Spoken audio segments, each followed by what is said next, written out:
A ira é um sentimento maligno que ninguém escapa.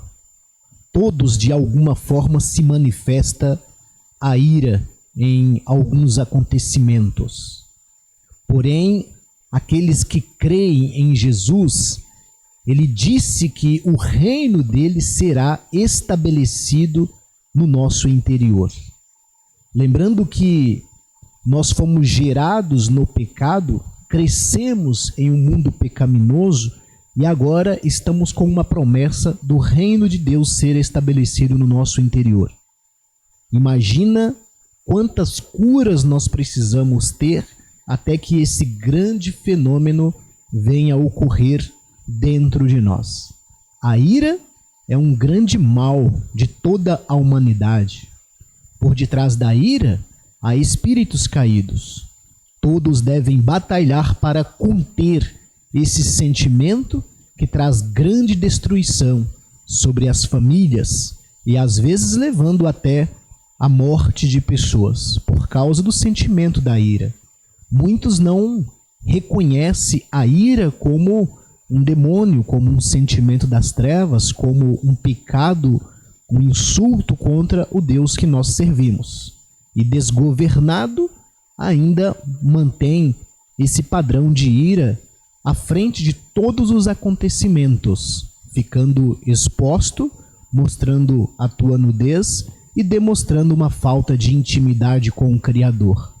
A ira é um mecanismo natural de defesa diante do insulto.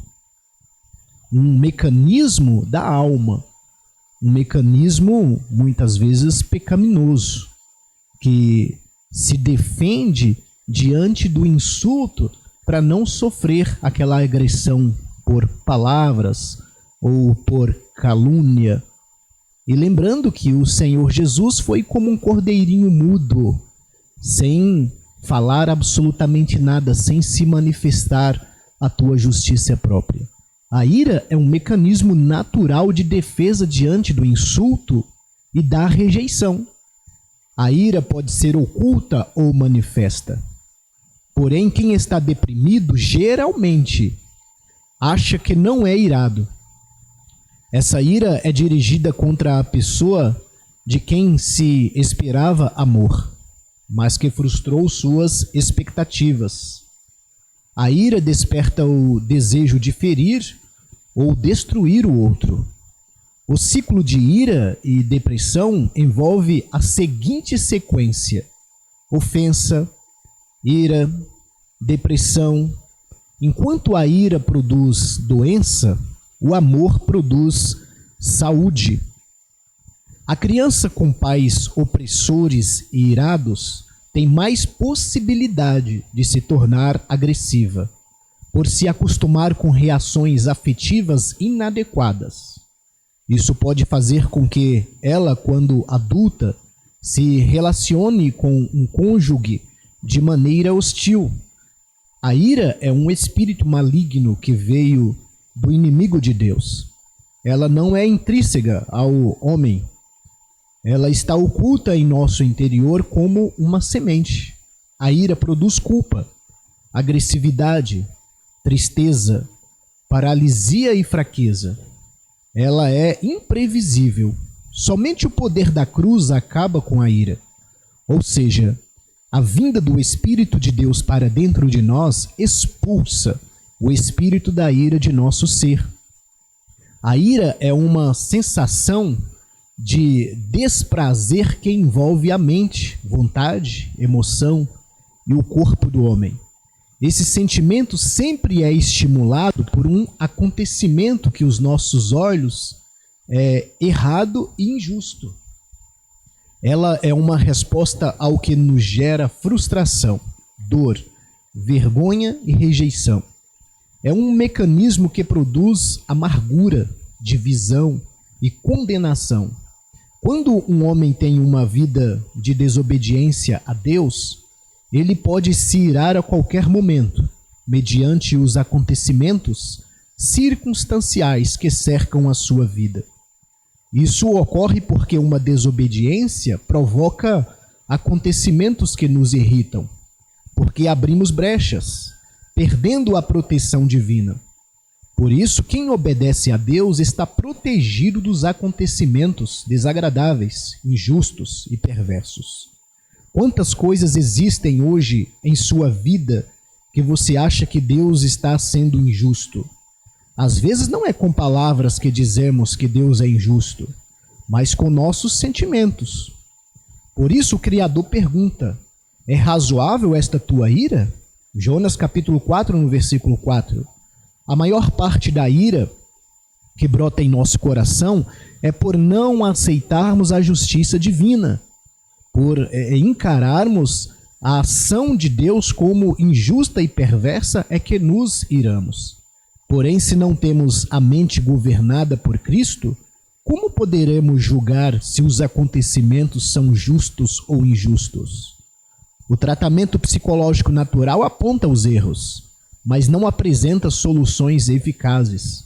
Através dele, geralmente, é aconselhado ou sugerido que a pessoa propensa à ira faça uma listagem das coisas ou situações que a irritam.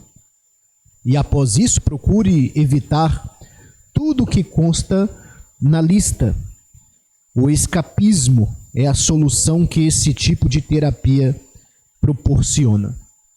A ira pode ser ocasionada por vários fatores: pelo cônjuge, pelo trabalho, por vizinhos, ou até mesmo pela própria humanidade ou irmãos do reino.